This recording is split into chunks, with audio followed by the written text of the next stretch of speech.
दम दम let's continue. एक ऐसी कंपनी जो हॉलीवुड का लेजेंड बन गई थी। And the Oscar goes to. The Oscar goes to. And the Oscar goes to. ये कंपनी हॉलीवुड के सबसे बड़े सपनों को हकीकत में बदलती थी।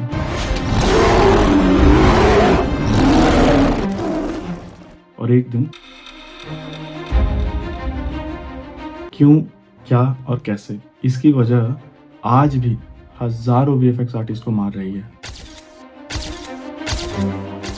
मेरा नाम है अमित और आज हम डिकोड करेंगे the rise and fall of rhythm and huge.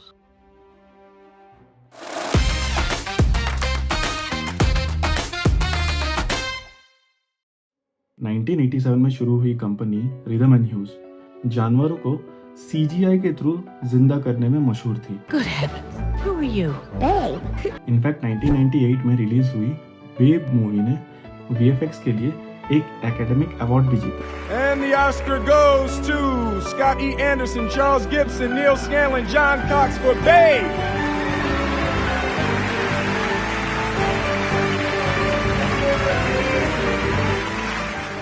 Babe movie की वीएफएक्स इतनी अच्छी थी कि व्यूअर्स को मजबूर कर दिया ये बिलीव करने में कि जानवर भी बोल सकते हैं। Sheep, they're inferior.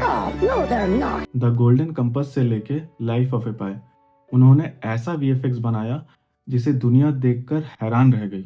2013 में लाइफ ऑफ ए पाई के लिए Oscar award best visual effect का जीतने के बाद कुछ ही दिन बाद ये कंपनी बंद होने का ऐलान करती है।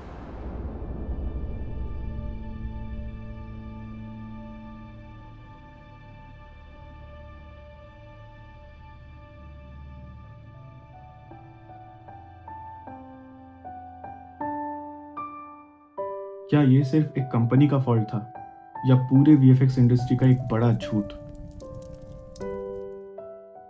देखो, सबसे बड़ा प्रॉब्लम है इंडस्ट्री का फिक्स बिड प्रोसेस। अब फिक्स बिड प्रोसेस को समझने से पहले ये समझते हैं कि बिड क्या होता है।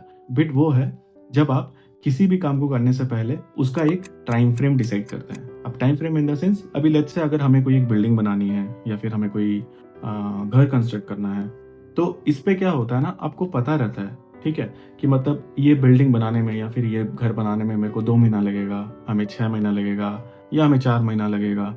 तो इस तरह से क्या ना, आपको सामने वाला बताता है कि इतना टाइम मुझे लगेगा इस चीज को बनाने के लिए। तो उस तरह से क्या आपका एक एस्टिमेट तैयार होता है कि भाई इसमें ईंटें कितनी लगेंगी, इसमें कितना बोरी बालू जाएगा, कितना गिट्टी लगेगा, कितना सीमेंट यूज होगा। तो इस तरह से क्या होता है ना, आपके दिमाग में एक फिक्स रहता है कि हाँ, मुझे इतना लाख लगेगा या फिर इतना करोड़ लगेगा ये घर बनाने के लिए। लेकिन फिक्स्ड बिड प्रोसेस में ये नहीं होता। फिक्स्ड बिड प्रोसेस में क्या होता है कि भले वो घर बनाने में आपको 10 दिन लगे, आपको 1 महीना लगे, चाहे आपको 10 साल लगे, अमाउंट एक फिक्स रहता है कि मैं इतना लाख ही दूंगा। अब यूजुअली इस तरह से जब कंस्ट्रक्शन किया जाए या फिर किसी चीज को बनाया जाए या फिर कोई चीज तैयार किया जाए, तो उस वक्त इस तरह की चीजें फिक्स बिड जैसा कुछ नहीं होता। लेकिन ये वीएफएक्स इंडस्ट्री में बहुत ज्यादा होता है, बहुत ज्यादा, यानी 90% कंपनीज इस तरह से ही काम करती है। A fixed bid would be you bid the work, and then no matter what the work is, that's the price that you get. Filmmaking nowadays is very much a fluid situation. The shots change dramatically. Easily half of the shots that we bid could disappear and be replaced by other shots. This is the filmmaking process, and it's really difficult to go in and know exactly what you want. Hollywood ने rhythm and huge को 10 million का offer दिया, यानी आज के date में कम से कम 85 करोड़ के आसपास।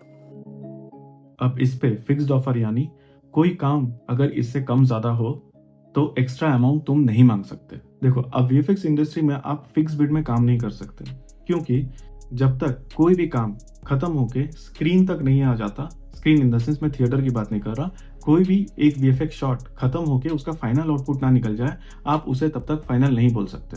तो उसको बनाने के लिए क्या लगेगा, कितना टाइम लगेगा, ये कोई भी अंदाजा नहीं लगा सकता।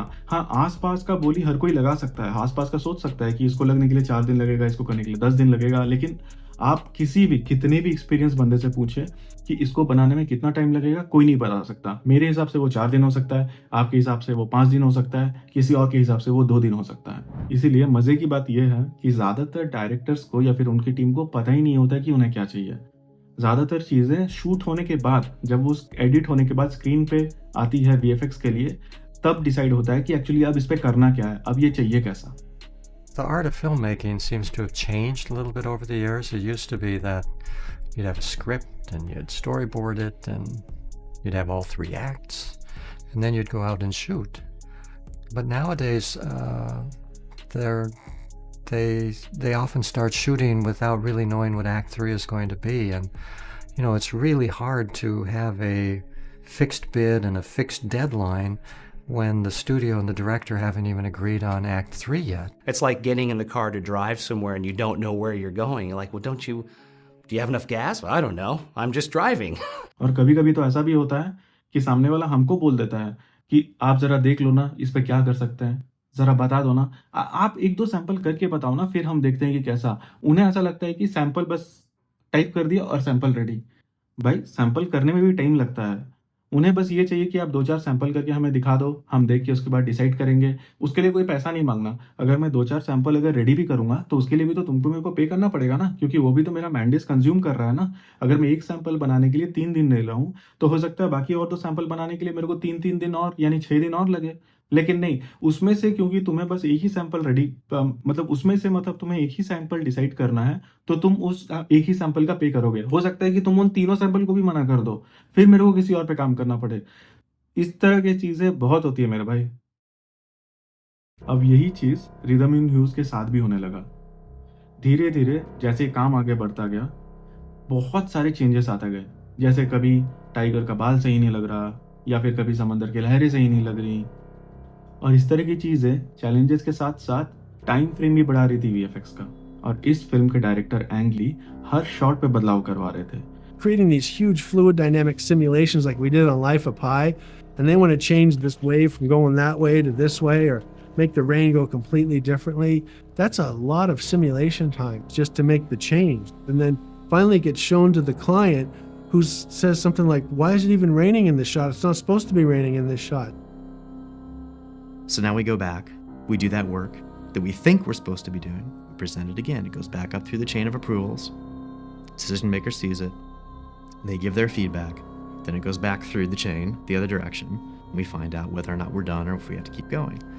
Let me tell you guys, कभी भी जब हम CG में वाटर, फायर, फर इस तरह की चीज़ों पे काम करते हैं ना, तो इस तरह की चीज़ों को सिमुलेशन बोला जाता है। ठीक है, तो सिमुलेशन का काम ना इतना आसान नहीं होता, क्योंकि वो पार्टिकल बेस्ड काम होता है। तो कभी कभी किसी भी चीज़ को फाइनल आउटपुट देने में हफ्तों और कभी कभी तो महीनों लग जाते हैं। और हफ्तों तो मैं बहुत कम ही बोल रहा हूँ, ज़्यादातर महीनों ही लग जाते हैं। तो आप 1 महीना एक काम करके फिर आप उसको रेंडर करके किसी को दिखाएंगे और फिर वो चेंजेस बोलेगा, तो फिर से आपको उतना मैंडेज बैठना पड़ेगा उसी सेम काम को करने के लिए। देखो ये सब काम ना जब VFX पे आए ना, उससे पहले ही डिसाइड हो जानी चाहिए। लेकिन चैलेंज क्या होता है ना, ज़्यादातर लोगों को, ज़्यादातर डायरेक्टर्स को मतलब उनको पता ही नहीं रहता है कि अब करना क्या है इसमें। क्योंकि आप इसमें आर्टिस्ट का गलती नहीं बता सकते, क्योंकि आर्टिस्ट के पास वो पावर है ही नहीं कि वो डिसाइड करे कि मेरे को लहरें इधर से लेके आनी है क्योंकि मेरे को ये अच्छा लग रहा है। कभी भी आर्टिस्ट ऐसा नहीं कर सकता। ये सारी चीज़ें डायरेक्टर टीम के तरफ से ही फाइनल होके आती है, जो कि इस वक्त यहाँ पर नहीं आई थी। क्योंकि रिदम एंड ह्यूज जानवरों को क्रिएट करने में ज़्यादा अच्छी थी, उन्हें वो टाइगर क्रिएट करने में ही 1 साल लग गया। जैसे उसका मॉडलिंग, उसका टेक्सचरिंग, उसका फर, उसका मसल, उसका रिगिंग, ये सब करने में ही उन्हें 1 साल लग गया, ताकि उन्हें जो रेफरेंस टाइगर मिला था और जो CG टाइगर वो बना रहे थे वो सेम टू सेम दिखाई दे। और फिर उस पर डायरेक्टर के चेंजेस इस प्रोजेक्ट को अनरियल डेडलाइन की तरफ लेके जा रहे थे। देखो, अब कभी भी किसी भी कंपनी के पास जब कोई काम आता है तो पहले वो उस काम का टाइम फ्रेम डिसाइड करता है, क्योंकि ऐसा तो हो नहीं सकता कि आप एट ए टाइम एक ही काम कर रहे हो। और लेट्स से आप अगर एट ए टाइम एक ही काम भी कर रहे हो, फिर भी आप उसका एक टाइम फ्रेम डिसाइड करोगे। जैसे मेरे को इस मूवी का VFX करने में एटलीस्ट 10 महीना लग जाएगा, ठीक है। लेकिन उसके बाद जब डायरेक्टर के चेंजेस आते रहते हैं, जब वो चेंजेस बोलते रहेंगे जो जिस बारे में पहले हमने बात नहीं किया, नए नए काम देते रहेंगे, इससे क्या होता है ना, वो मूवी 10 महीने से 11 महीने, 12 महीने, 13 महीने तक चली जाती है। अब प्रॉब्लम क्या पता है, देखो प्रॉब्लम ये नहीं है ना कि ये मूवी 13 महीने तक चल रही है। जो हमने प्लान किया था 10 महीने का, अब वो सीधे जाके 13 महीने पे जाके खत्म होगी। प्रॉब्लम ये है ना कि वो जो 10 महीने का जो मैंने प्लान किया है, वो जो 10 महीने तक मैं अपने आर्टिस्ट को सैलरी दूंगा, वो तो मैं दूंगा, लेकिन उससे बढ़ के जो 3 महीने और मैं एक्स्ट्रा ले रहा हूँ, जो प्रोजेक्ट के डेडलाइन से बाहर जा रहा है, मेरे को वो 3 महीने का सैलरी भी आर्टिस्ट को देना पड़ेगा। लेकिन इस वक्त क्या होता है ना, यहाँ पे जो एक्स्ट्रा 3 महीने है ना, ये एक्स्ट्रा 3 महीने का पेमेंट वो डायरेक्टर टीम करना ही नहीं चाहती। Unless we can prove to the studio that there were additional shots or that there was in fact a very clear change of direction on the part of the director, we just don't get much in the way of overages. Now we've got this fixed price, this fixed price bidding model where there's a fixed price, and the director just doesn't even have to really be there because the visual effects artist can just do it over. और यही चीज हुआ rhythm and huge के साथ। दिए गए corrections, दिए गए चेंजेस जो उनका टाइम फ्रेम बढ़ा रहे थे, तो ना वो उनके प्लान में था, ना ही था उनके बजट में, जिस वजह से जहां कंपनी को प्रॉफिट में रहना चाहिए वहां कंपनी लॉस बियर कर रही थी। और यही सबसे बड़ा रीजन था इनके कंपनी का बैंकरप्ट होने का।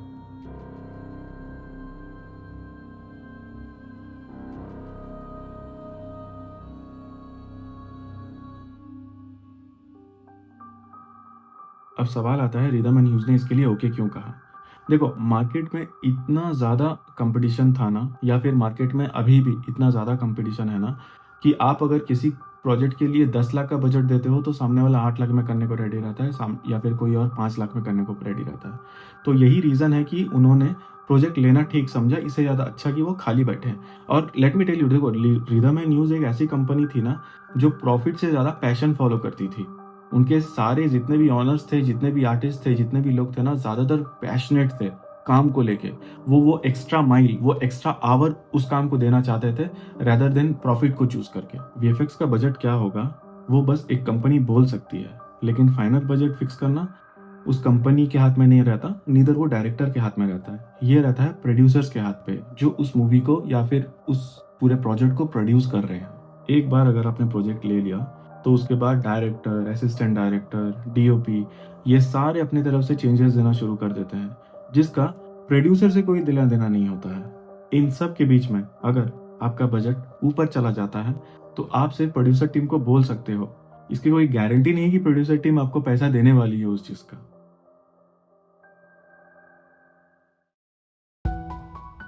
आज भी 90% कंपनी फिक्स बिड रेट पे ही काम करती है और 99% आर्टिस्ट ओवर टाइम करते हैं, वो भी बिना किसी एक्स्ट्रा पैसे के। लाइफ ऑफ ए पाई ने वर्ल्ड वाइड 680 मिलियन कमाया, ऑस्कर जीता, but at what cost?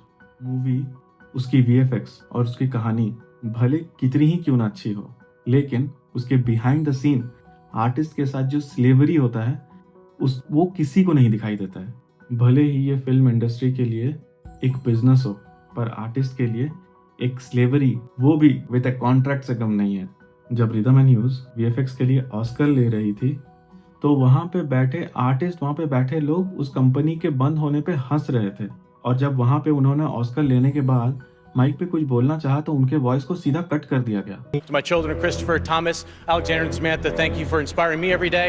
To my mom and dad, thank you for telling me I could do any crazy career choice I wanted. Finally, I want to thank all the artists who worked on this film for over a year, including Rhythm and Hughes.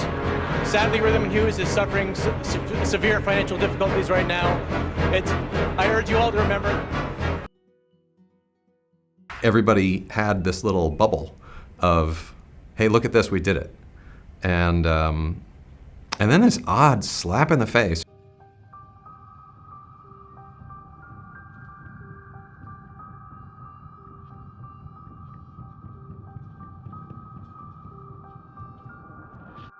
Actors एक movie के लिए 50 करोड़, 150 करोड़, 200 करोड़ तक charge करते हैं, लेकिन आप VFX के लिए अगर आप 50 लाख या फिर 1 करोड़ भी बोलो तो प्रोड्यूसर टीम सीधे भागने लग जाती है।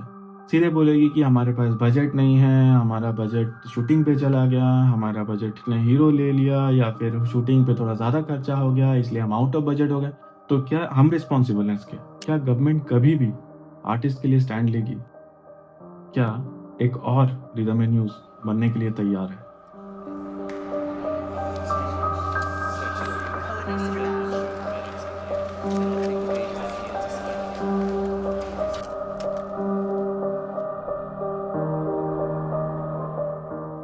सोचिएगा ज़रूर और अपने राय कमेंट पे ज़रूर बताइएगा। वीडियो अच्छी लगी हो तो लाइक कर देना, प्लीज़ कंसिडर सब्सक्राइबिंग, और ऐसा लगे कि आपको ये शेयर करना चाहिए दोस्तों के साथ, तो प्लीज़ शेयर करिएगा। VFX के बारे में या फिर मूवी पे हुए VFX फेल्स के बारे में अगर और जानना चाहते हैं तो मेरे चैनल पे और भी ऐसे वीडियोस हैं जिसमें मैंने मूवीज़ के बारे में बताया है, चैनल VFX इंडस्ट्री के बारे में बताया है। हालांकि वीडियो अब बहुत ज़्यादा नहीं बना है, लेकिन धीरे धीरे और भी ज़्यादा वीडियोस मैं लाते रहूँगा। प्लीज़ ज़रूर do check out my videos once. तब तक के लिए ट्रिक लव्स यू ऑल।